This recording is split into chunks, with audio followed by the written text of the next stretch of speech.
Ես անկեղծ ասած ակնկալիք արդեն չունեմ, որովհետև ազգային ժողովի աշխատակազմի աշխատակիցները հեռախոսով արդեն են զանգել եւ տեղեկացրել են, որ Ռուբեն Ռուբինյանը չի պատրաստվում ինձ ընդունելության արժանացնել,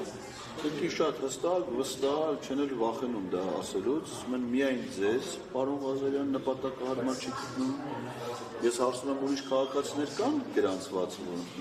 այո, ուրիշ քաղաքացիներ կան, նրանց հետ ընդունելությունը կայանալու է, չլինելու միայն ձեզ հետ, այսինքն պարզ հստակ ասում եմ, որ դա խտրական վերաբերմունք է, պայմանավորված քաղաքական իմիջիայլոց Ռուբեն Ռուբինյանի պարագայում ազգային ժողովից նամակ են գրել ՄԻՊ-ին, դե ես ՄԻՊ-ել եմ, չէ, դիմի ահազանգել եմ խտրականության համար, ասում են Էդգար Ղազարյանն ընդունելության չի արժանացել Ռուբեն Ռուբինյանի եւ Հակոբ Արշակյանի կողմից, որպես քաղաքական գործիչ, իսկ գրում են, որ պատճառը իմ քաղաքական Հայաստանի խտրականության ակնհայտ դրսևորումն է։ Ու արդեն նաև գիտեն այդ անպատժելիության մասին, որ ես չնայած որ բողոքում եմ իրավապահ մարմինները, նրանք վարույթներ չեն նախաձեռնում, դատաները մերժում են այդ բողոքները եւ այլն, իսկ այդ անպատժելիության վիճակում են հանգիստ կարելի է այդպես վարվել քաղաքացու հետ։ Ես անկեղծ ասած այսօր ուրիշ խնդրանքով էլ երեկոյան իմ ուղիղ եթերում դիմել է ազգային ժողովի պատգամավորները եւ հիմա էլ օգտվելով առիթից դիմում եմ, որովհետեւ մինչեւ ուրբաթ ամեն օր ընդունելություն կա եւ ես գալու եմ ամեն օր ժամ 11-ին։ Խնդրում եմ ազգային ժողովի ընդդիմադիր խմբակցությունների պատգամավորներին բոլորին, որպեսզի, ասենք, վաղը ժամը 11-ին 30 հոգով, 34 հոգով գան ստե, ես էլ եմ գալու։ Պարզա, եթե ԿՊ-ական պատգամավորը լինի։ Դուք ընդդիմադիր խմբակցության պատգամավորներ։ Այո։ Ասենք, պատկերացրեք իրանք հիմա ստեղ լինեին, Ռուբինյանը այնտեղ հիմա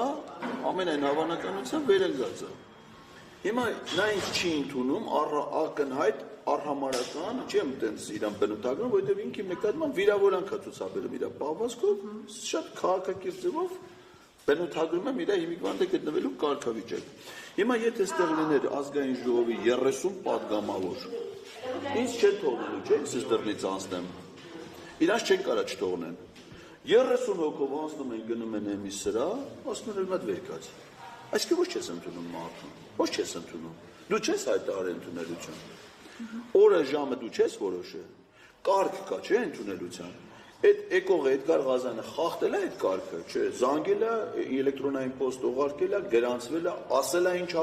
ոչ մի բան չի խախտում։ Բա որ խախտում չի արել, ոչ մի բան չի, ոչ չես ընդունում։ Ինչ ես ասում, որ չես ընդունում։ Կամ իրան սիրուն բռնեն, ասենք, որ շատ չվնասվի, 4 սաֆետ կա, 2 տակաժնեսիկ բռնում են, բերում են, ստեղ ասում են, պարոն Ղազարյան բերել եք խաբրանքը։ Ես դրա հետ իմ ընդունելություն անցկացնում, թե ինչ եմ ասում, ինչ եմ խոսում, այդ արդեն իմ խնդիրն է։ Կամ էլ ասում են հանգիստ նստից, թե պարոն Ղազարյան ձեզ ենք հրավիրում, ես ընդունում իր հետ հանդիպեմ իմ խոսակցություն վարում ձեր ներկայությամբ։ Իվերջո դա պիտի լինի, չէ՞, եւ իրանք այդ աջակցությունը պիտի ցուցաբերեն։ Պարոն Ղազարյան, օրինակ, եթե այս հանդիպման օրակարգը թեման այլ հարց լիներ, ոչ Նիկոլ Փաշինյանին անվստահություն հայտնելու հարցը, հնարավոր համարում եք, որ ես կարող եմ ընդունել։ Բայց ես ասել եմ, որ ուրիշ հարցեր առնելու։ Ասել եմ այլ հարցեր առնել։ Օրինակ, ինձ հետաքրում է Ռուբեն Ռուբինյանի կարգավիճակը Հայաստանի Հանրապետության եւ Արցախի Հանրապետության միջխորհրդարանական հանձնաժողովի կազմում, այդ հանձնաժողովի անդամ է։ Ինձ հետաքրքիր է ինքը որպես այդ հանձնաժողովի անդամ ինչ գործունեություն է վարել մինչև հիմա, առաջիկայում ինչ գործունեություն է պատրաստում վարի։ Ինքը համարվում է հայ-թուրքական գործընթացում հայկական կողմի պաշտոնական ինձ հետաքրքիր է նրա իրավական կարգավիճակը, նրա գործողությունները այդ առումով։ Ինքը եղել է 16 թվականի մայիսին Արցախի պաշտպանության բանակում ԿՊ-ի կամավորական ջոկատի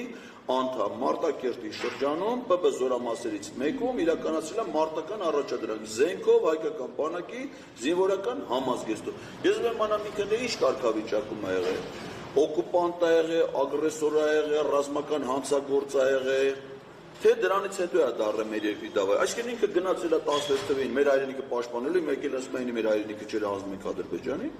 Նրա այդ մոտեցումները ինձ հետաքրքիր, այսինքն բացի անվստահության գործընթացից, կոնկրետ իրանից նաև այս հարցերի պատասխանն է հետաքրքիր։ Ընդ որում ես ոնց որ հիմա եմ ասում, նախապես եմ բարձրաձայնել, որ քանի որ իմ կարծիքով ինքը ամենայն հավանականությամբ չունի այս հարցերի խելամիտ պատասխան։ Ես իրան ոչ թե վիրավորում եմ, ոչ թե ծեծում եմ, ոչ թե անարգում եմ, ոչ մի բան։ Այլ ընդհանրապես այս հարցերն անում եմ մամուլի առաջ ինքը պիտի այդ հարցերի պատասխանները տա։ Եթե չունի այդ հարցերի պատասխանները, ինքը չի կարա լինի իմ եւ մեր ողջ ժողովրդի ներկայացուցիչ, որովհետեւ Սահմանադրությամբ յուրաքանչյուր պատգամավոր ներկայացնում է ողջ ժողովրդին։ Եվ ես լինելով այս ժողովրդի մի մասնիկը, անհանդուրժողական վերաբերյալ ես չեմ կարող հանդուրժել մի մարդու, որը ինձ ներկայացնի իմ երկրի խորհրդարանում, ունենալով այսպիսի կեցվածք, այդպիսի անպատասխանատու կարգավիճակ։ Մեր խորհրդարանում պետք է ներկայացնեն մեր ժողովրդի լավագույն ներկայացուցիչները։ Ըստ քաղաքացիներից մեկը սպասում է Ռուբեն Հովհաննյանին։ Կարծում եմ, որ դե ինձ ասել են, որ մենակ ինձ չի ընդունելու։ Ես ասենք այդ մասով չեմ կարող ոչ մի բան ասեմ։ Այսինքն կընդունեն, թե չեն ընդունում մյուսներին, ես չգիտեմ։ Ինձ կոնկրետ ազգային ժողովից ինեսան զանգել, ասել է պարոն Ղազարյան, ինչպես արդեն ինքն էլ գիտի ինչ ասում է, ասում եմ, ոնց որ մնացած բոլոր դեպքերում ԿՊ-ական պատգամավորը կոնկրետ ձեզ չեն ընդունելու։ Կարակ նաև չգաք ազգային ժողով։ Ես անկեղծ ասած եկել եմ, որ նաև ունես չստացվի, որ ասեն, դե դու չէիր եկել։ Հա, եկել եմ այստեղ տեսադիտարկող իրանք էլ են, որ ես իմ սահմանված ժամին ներկայացել եմ ընդունելության, բացի դերեք ես եմ մամուլում հայտարարություն դրել, գիտեմ, որ լրատվամիջոցներ կան, կարող են արձագանքեն, շնորհակալ եմ, որ արձագանքել եք, նաև ձեր նկատմամբ։